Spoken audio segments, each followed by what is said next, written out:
In this special series, I'm teaching you about the 5 steps to total DJing success. And in this video, you'll learn about step 3, techniques. Please do share this so your friends can join in too. Subscribe and hit the bell on YouTube, or like us and set to see our posts first on Facebook. We can then inform you when we post the rest of this content. So these are steps that I discovered after 15 years working as an international DJ and club promoter, and after 10 years running Digital DJ Tips, the biggest DJ school in the world. They're steps that I also wrote about in my Amazon best-selling book on DJing, Rock the Dance Floor. So these videos will give you all you need to learn DJing the right way, but they do assume that you've grabbed yourself a free copy of the book. Now, I told you how to get that back in the intro video to the series, along with some more info on how to use this series. So if you haven't watched that yet, head over there now. The link is underneath. So the 5 steps are gear, music, techniques, playing out, and promoting yourself. We've already covered gear and music, and today we're talking about techniques. So one of the biggest issues we find as a DJ school in helping people master the techniques of DJing is trying to counter the over-importance that novice DJs tend to put on techniques. What's more, because many people wrongly think techniques are DJing, which of course we now know isn't true, they're just one of 5 important areas that a DJ needs to get right, there is a huge amount of conflicting advice out there, especially on YouTube.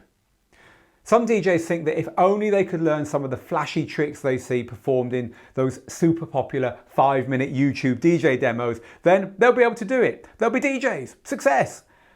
Meanwhile, other DJs, especially those longer in the game, often argue that those 15 songs in 5 minutes so-called tutorial videos are misleading, annoying, and therefore they're just no good to learn from.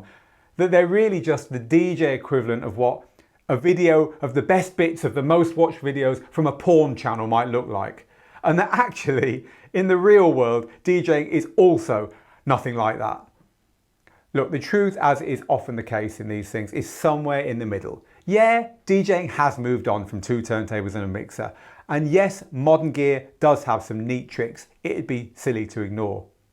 I think the most constructive approach is somewhere down the middle, is to remember that DJ techniques are simply tools to help you do what you're really there for. And that is to play the right music for the people in front of you right now, track after track. So what are the things you should learn? Well, manual beat mixing. Being able to blend songs smoothly at a similar BPM is important, as it both allows you to use any type of gear and lets you take charge if the tech lets you down. Some DJs love sync, it saves them time. But all competent DJs who use it know what to do when it fails. So the correct use of volume and EQ is absolutely massive. The single biggest mistake beginner DJs make isn't to do with mixing, but it's simply not knowing the technique of keeping the volume even and not knowing which track is dominating in a mix at any one time. If you don't know that, you're simply not in control, and it will show. Being able to confidently use the headphones for mixing is a third. Many DJs simply come unstuck as soon as they're in a venue where there's no speaker near to them. And it happens especially in the kind of venues that beginner DJs are likely to get gigs at near the start of their journeys. If you find that you can't beat mix or even perform effectively without a speaker near you, you need to practice the technique of using the headphones properly. It's not good, right? So when it comes to the flash stuff, most of the best mixing DJs use just 5 or 6 simple, effective transitions and a few variations from song to song, time and time again. The real trick is in knowing which one to use, where and when. A well-mixed DJ set doesn't rely on hundreds of tools, it relies on a small number of techniques used expertly and properly. So in the book, we cover this carefully so anyone can understand it. I lead you through the vital mixer and deck controls, the importance of timing and counting when it comes to mixing, how to manually beat mix, 5 transitions that are enough to DJ any gig, and then, only then, do I move on to the tricks of sync, hot cues, loops, filters, effects, and all that stuff. It's stuff that, unless you get the rest right, is essentially pointless.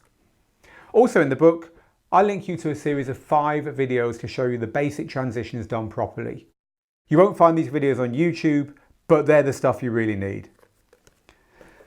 Now, just to end off with, I want to give you 2 awesome nuggets of advice. So number 1 is always record your sets. Why? because there's only one person in the world who doesn't hear your DJ sets the way they really are when you're playing them. And that's you. Mixes that you thought flopped often sound fine. Mixes you loved, sometimes not so much. The truth is you're too involved in your DJing as you do it to judge how you're doing. The only way around that is to record your sets, every practice session, the lot. Record them, and then a day or so later, when you've totally forgotten what you did, listen back. You'll soon spot what you're doing right and where you need to practice. You may even be pleasantly surprised, realizing that you've actually been a bit hard on yourself and you're not doing too bad at all. So my second piece of advice is don't let any perceived lack of technique stop you from playing gigs. If you can cut out the silence between two songs, you can play a DJ gig. DJing is learned in public.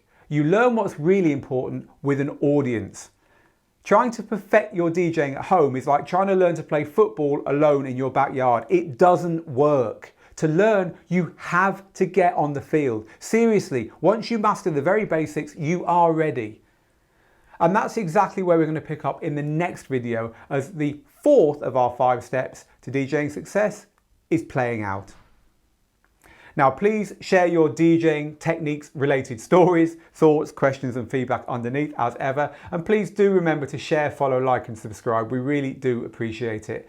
I'll see you in that next video. Meanwhile, get good, get out there and make the moments.